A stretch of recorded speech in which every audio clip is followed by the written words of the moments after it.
Hi guys, this is Jay, ang batang gamay na naabot sa Dubai. So ngayong araw na to, ay araw pala to ng Lunes. Kung yun, nag-aya si Kuya Tonyo at saka si Teacher Neri na pumunta kami ng simbahan at magsimba. At pagkatapos ay kumain kami sa Chinese restaurant. At yun, napunta kami dito sa Algorer. At tagal-tagal na rin akong hindi naka-upload dahil puno na tong cellphone ko. Dahil in-upload ko na to, i-delete ko naman to. Tap sa mata ng mga pagkain dito. At syempre, first time natin dito, kaya medyo naninibago ako. At tara, samahan nyo akong kumain para makakuha tayo ng lakas ulit. Dahil napakahirap dito, kailangan mo maging matatag, malakas, physically and emotionally. Kaya kung araw na may maging masaya ka, buhos mo ang pagiging masaya. Kapag malungkot ka, umiyak ka.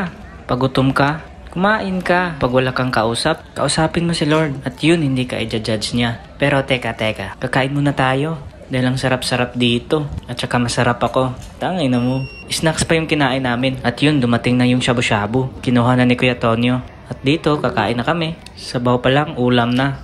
At sasandok na ako. Sarap pa naman ng subo ko dyan. Parang si Bite King lang.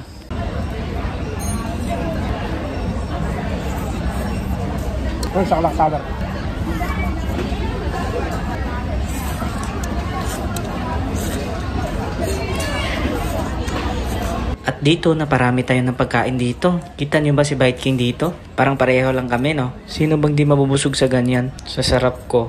Parang tumaba na nga ako dito sa UAE. Tapos ang init, ang anghang pa. Iba't ibang klase ang sinusubo ko dito. Iwan ko rin kung lalagyan ba yan ng onion rings. Nag-try lang ako. Pero masarap naman siya. Kayo na bahala kung i-judge nyo ako. First time ko eh.